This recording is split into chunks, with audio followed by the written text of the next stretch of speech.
கோதுமை அல்வா.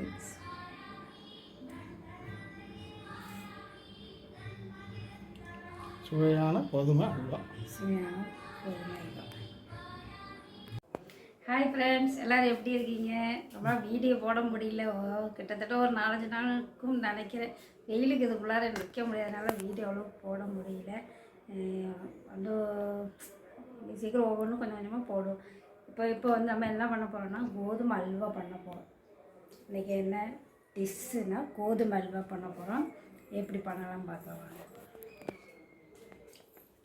நான் ஒரு சின்ன டம்ளரு நிறையலாம் செய்யலை. இந்த சின்ன டம்ளருக்கு இதில் ஒரு 150 மாவு இருக்கும். சின்ன டம்ளருக்கு ஒரு டம்ளர் மாவு. நமக்கு கணக்கு கரெக்டாக எப்படி குழப்பம் வராமல் இருக்கிறதுக்குன்னா நம்ம கரெக்டாக இதை எடுத்துக்கலாம். ஈஸியான மெத்தடு. இல்லைன்னா நம்ம மாவு கோதுமை ஊற வச்சு ஆட்டி பால் புழிஞ்சு இதெல்லாம் எடுக்கணும் இல்லையா? இப்போ நான் பால் புழிஞ்சு வடிகட்டி மழை நாள் வச்சு புளிக்க வச்சுட்டெல்லாம் செய்வாங்க. நம்ம ஈஸியாக நம்ம இப்போ கோதுமை மாவு பண்ணணும், டக்குன்னு சாப்பிட்ணும் அப்படின்னு நம்ம தோணும்போது ஒரு டம்ளர் மாவு கோதுமை மாவு எடுத்துக்கோங்க. நல்லா ஜலிச்சு எடுத்துக்கோங்க. ஜலிச்சுட்டு நம்ம இந்த மாதிரி ஜலிச்சு நல்லா தண்ணியில் கரைச்சிக்கோங்க. இந்த மாதிரி நல்லா ஜலிச்சுட்டு தண்ணியில் கரைச்சிக்கோங்க. அது இந்த மாதிரி இருக்கணும், கெட்டியே இல்லாமல். இப்போ சீக்கிரம் நமக்கு குறுக்கறதுக்கு வந்து கூழாக்க பண்ணுறது சரியாக இருக்கும். இந்த மாதிரி எப்படி நான் கரைச்சி நம்ம இந்த ஸ்டிக்கு இருக்குது இல்லைங்களா, அந்த ஸ்டிக்கை வச்சு கரைச்சிக்கோங்க. வச்சு ஒரு ஸ்டிக்கையோ ஒரு நுள்ளு உப்பு போட்டுக்கோங்க. ஒரு நுள்ளு உப்பு மட்டும் போட்டு இந்த மாவு இப்படி இந்த மாதிரி தண்ணி மாதிரி கரைச்சி வச்சுக்கோங்க. இப்போ ஒரு டம்ளருக்கு சர்க்கரை அப்படின்னா நம்ம 2.5 டம்ளர் சர்க்கரை எடுத்துருக்கேன், சுகர் எடுத்துருக்கேன். இந்த இது வந்து நம்ம கேரமல் அந்த மெரூன் கலருக்கு வருதுன்னா நம்ம கொஞ்சம் கேரமல் எடுக்கணும். அதேமாதிரி 1/2 டம்ளர் தண்ணி எடுத்து வச்சுருக்கேன். இது 2 டம்ளர் சுகர் இதில் இருக்குது. இது வந்து முந்திரி பருப்பு எடுத்துருக்கேன். நெய் நம்ம தேவைக்கு, நம்ம இன்னும் கணக்குன்னு இல்லை, நம்ம கொஞ்சம் நெய் ஊற்றினா கொஞ்சம் ஒன்று ஒட்டாமல் நெய் எடுத்துருக்கேன். நல்லா ராடா நெய் கலர் இப்படி. இப்போ நம்ம இது முதல்ல நம்ம இந்த தனியாக 1/2 டம்ளர் எடுத்து வச்சுருக்கோம் இல்லைங்களா, இந்த 1/2 டம்ளருக்கு வந்து இந்த மாவு புரிஞ்சும் மாவு எடுத்தாச்சு. இதேமாதிரி தண்ணி மாதிரி கரைச்சி வச்சாச்சு. இதில் நானே உப்பு போடலை, உங்களுக்கு உப்பு நான் போட்டு காட்டுறோம். ஒரு நுள்ளு உப்பு, இவ்வளோதான்.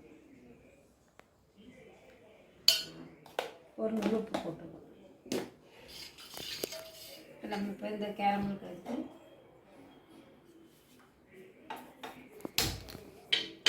இந்த மாதிரி உடச்சிட்டு நல்லா வெயிட்டுள்ள உடச்சிட்டு எடுத்துக்கோங்க. இதை போட்டு நம்ம இந்த சுகரு நான் இந்த டம்ளர்லேயே தான் அளந்து வச்சுருக்கேன். இந்த டம்ளர் தான் அளந்துச்சு. இந்த சர்க்கரை கொட்டிட்டு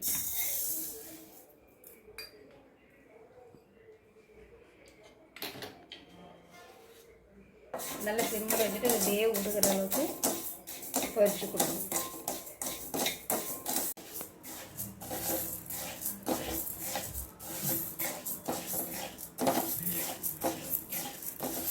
அப்படியே கலரை மாறு அப்படியே உருகுதா, நம்ம தண்ணி எதுவும் சேர்க்கல, அப்படியே உருக கலரும் மாறும்.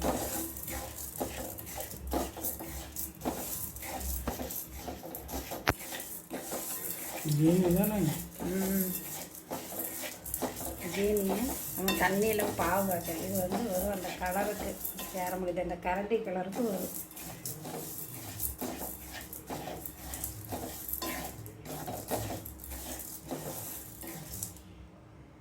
இருக்குதா அப்படியே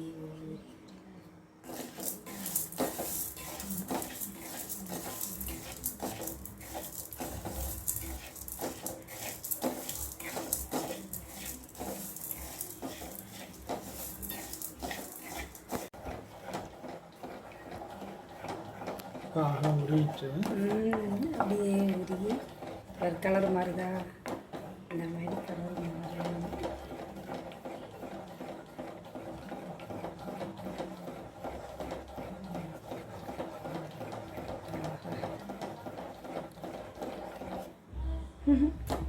அப்படியே கலர் மாறிடும். மாறுதா?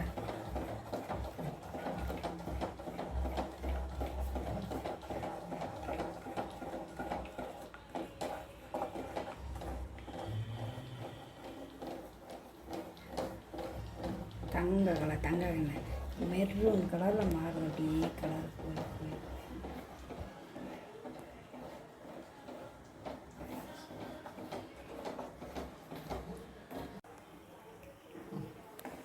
இந்த கலர் மாறிச்சு இல்லைங்களா? இப்பொழுது நமக்கு கரெக்டு பாகம். இது நம்ம கலருக்கு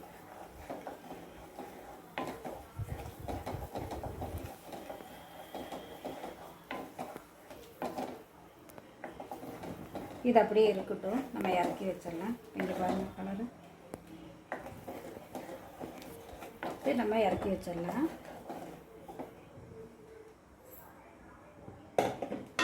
இது நம்ம வச்சுட்டு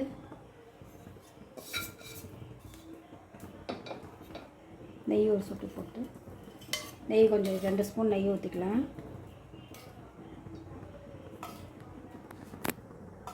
ஃபேன் ஆஃப் பண்ணிக்கலாம்.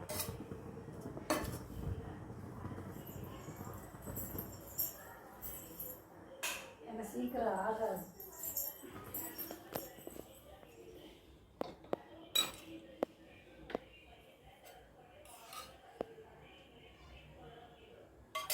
இப்போ நம்ம அது முந்திரி பருப்பு வறுத்து எடுத்துக்கணும். கலர் தெரியுதா?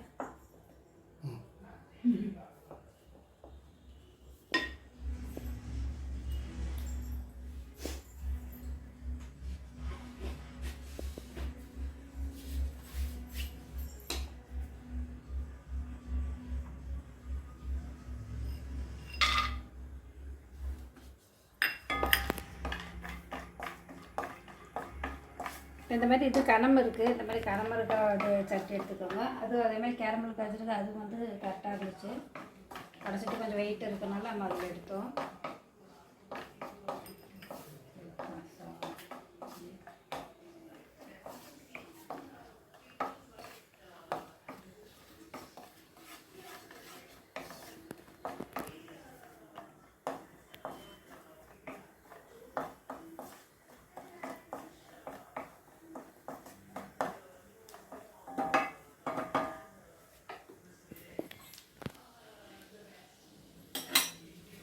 இப்போ நெய் முந்திரி பருப்பு வறுத்தாச்சு.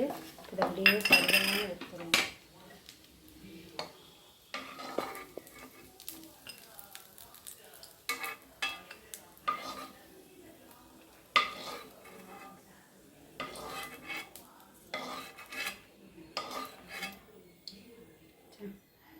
இது சிம்மில் வச்சுட்டோம். நம்ம இதை வடச்சட்டி பேனை வந்து சிம்மில் வச்சுட்டோம். இதை நம்ம நல்லா தண்ணியாட்டம் கரைச்சிருக்கு இல்லைங்களா? இது நம்ம கோதுமை மாவு வந்து நம்ம தண்ணியாட்டம் கரைச்சி வச்சுருக்கோம். இந்த திப்பியும் இல்லை பாருங்கள். அப்போ தான் கிண்டுறது கரெக்டாக இருக்கும். இது நம்ம ஊற்றிக்கலாம்.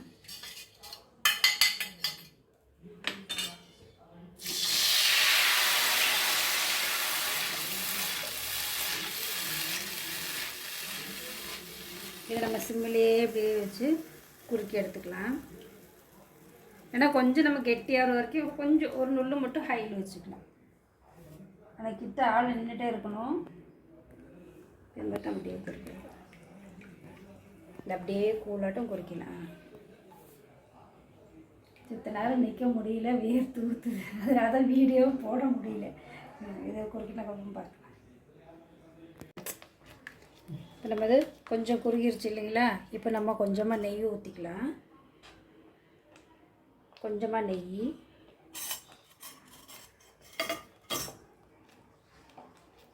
இப்போ சுகர் ஆட் பண்ணிக்கலாமா? சுகர் போட்டுக்கலாம்.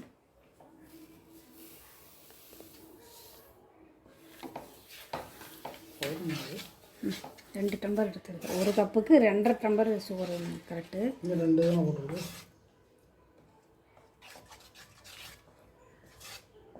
முதல்ல கேரமில் வச்சோம்ல. இப்போ இது நமக்கு இந்த கேரமில் அதிலே ஊற்றிக்கலாம். சூடு பண்ணி கெட்டி ஆயிடுச்சு.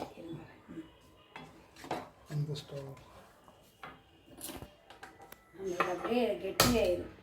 ஊற்றும்போது கொஞ்சமாக சூடு பண்ணிவிட்டு கலருக்கு இப்போ நம்ம இது இப்படியே வருது இல்லையா?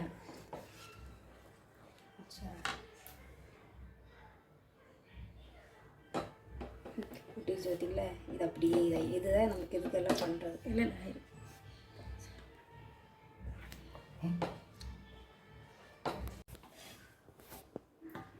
இப்போ இந்த மெரூன் கலர் சுகராக இது பண்ணியிருக்கோம் இல்லைங்களா, இப்போ இதை அதில் ஊற்றி எடுத்துக்கலாம்.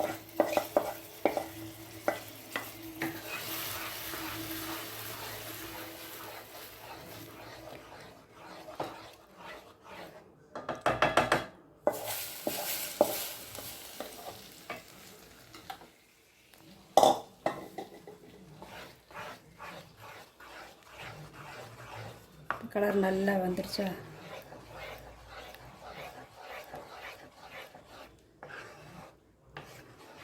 இது நம்ம அப்படியே இன்னும் கொஞ்சம் அப்படியே இந்த பாத்திரத்தில் ஒட்டக்கூடாது, அந்த அளவுக்கு நம்ம நல்லா கிண்டி எடுத்துக்கலாம்.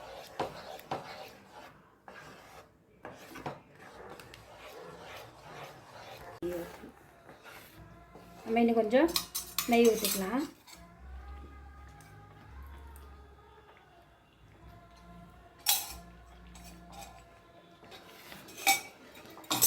இதை நல்லா ஒட்டாமல் உருண்டு கொஞ்சம் கெட்டியாக உருண்டு வரும் பாருங்க. அல்வா தெரியும்ல உங்களுக்கு, அந்த மாதிரி ஆற வரைக்கும் நம்ம இன்னும் கிண்டிகிட்டே இருக்கணும்.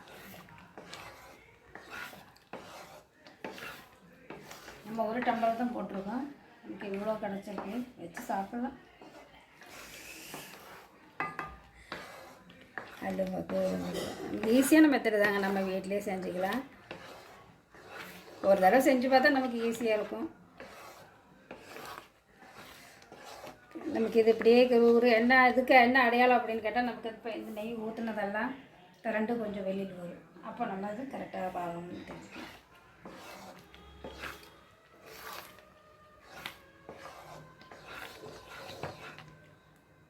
ஒதுக்கிதான் கோதுமை இதோட, ஏன்னா இந்த கோதுமை மாவோட பச்சை வாசனை இன்னும் மாவு அந்த வாசனை இன்னும் போகலை. இன்னும் அந்த வாசனை எல்லாம் போனால் தான் நமக்கு அந்த அல்வாவோட பக்கம் வந்துடும்.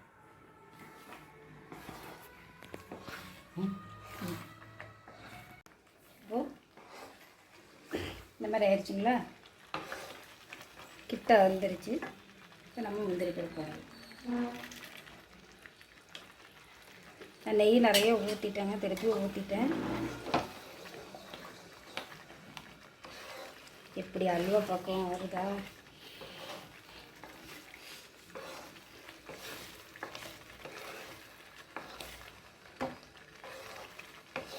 இந்த நம்ம நெய் ஊற்றின, நான் அரை டம்ளருக்கு மேலே 3/4 டம்ளராட்டம் நான் நெய் ஊற்றிட்டேங்க. ஏன்னா இதுக்கு நெய் தான் நிறைய வேணும். நம்ம கொஞ்சம் கொஞ்சமாக ஊற்றினா தான் அதோட பக்கம் அப்படியே வரும். ஒன்று ஒன்று ஒட்டாமல் வரும்ல, நமக்கு கரெக்டாக கிட்ட கொஞ்சம் பாகமாக வருது. இப்போ நம்ம ஊற்றின நெய் பூரா வெளியே வந்துடும்.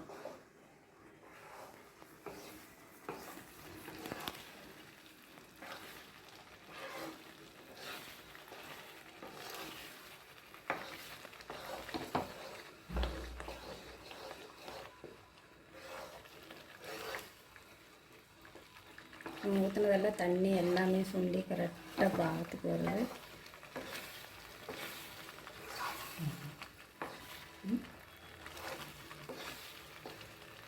நீ கொஞ்சம் லைட்டாக கொடுங்க.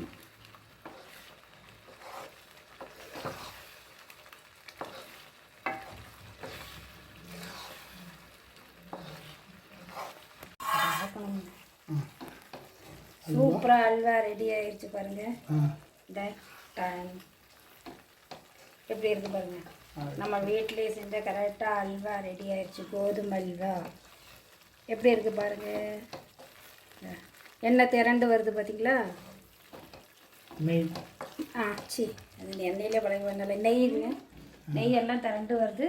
அப்படியே கெட்டி ஆயிடுச்சு பார்த்துக்கோங்க. நம்ம ஊற்றினது எப்படி சுத்தமானதா, அப்படியே கரண்டியில் கூட ஒட்டலை பாருங்க. அதுதான் அல்வா. சூப்பரான கோதுமை அல்வா ரெடி ஆயிடுச்சு. தெரியுதுங்களா? நமக்கு இந்த நான்ஸ்டிக் மாதிரி பேன் எடுத்திங்கன்னா உங்களுக்கு ஈஸியாக இருக்குங்க, அடி பிடிக்காமல் இருக்கும், கரெக்டாக இருக்கும். இது இப்போது என்ன கொஞ்சம் நம்ம கொஞ்சம் நேரம் அப்படி கெட்டியாகாமல் கிண்டிகிட்டே இருக்கணும். அல்வா சாப்பிட்ணுன்னா கஷ்டப்பட்டு தான் அல்வா சாப்பிட்ணும், அப்போ தான் டேஸ்ட்டாக அல்வா சாப்பிட முடியும். வேறுங்க கஷ்டப்படாமல் எதுவும் கிடைக்காது. ஆனால் நம்ம அல்வா வீட்டில் செஞ்சு சாப்பிட்ணுன்னா இந்த பாருங்கள். இப்போ இதை நான் ஒரு டம்ளர் கணக்கு போட்டோம்னா இப்போ நல்லா நம்ம 2-3 நாளுக்குனாலும் சாப்பிட்லாம். அந்த மாதிரி இனிப்பு உங்களுக்கு நிறைய தேவைப்பட்டால் நான் போடுங்க. நான் 2 டம்ளர் தான் 2 டம்ளர் கணக்கு, அது கேரமலுக்கு கலருக்கு போயிடும். இந்த மாதிரி 2 டம்ளர் போட்டிருக்கேன் நான் இதில். உங்களுக்கு இனிப்பு நிறைய சாப்பிட்றவங்கன்னா கொஞ்சம் ஒரு 2.5 டம்ளர் இது அல்வாவுக்கு போட்டு ஒரு 1/2 டம்ளர் அதுக்கு கலந்து கொடுத்துருங்க. அப்புறம் எண்ணெய் ரிச்சி நெய் வருது பாருங்க. நெய் கக்குன்னு சொல்ல முடியல அல்வாவுக்கு, அதேமாதிரி தான் அல்வா ரெடி. இது நம்ம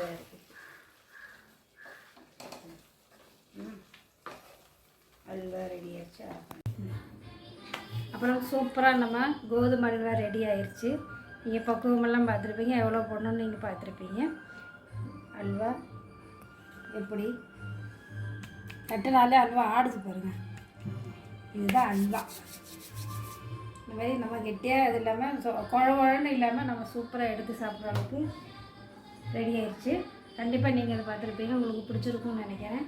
இது உங்களுக்கு பிடிச்சதுன்னா எங்களுக்கு லைக் பண்ணுங்கள், ஷேர் பண்ணுங்கள், சப்ஸ்கிரைப் பண்ணுங்கள், பெல் பட்டனை கிளிக் பண்ணுங்கள். Tata, bye bye. அடுத்த வீடியோ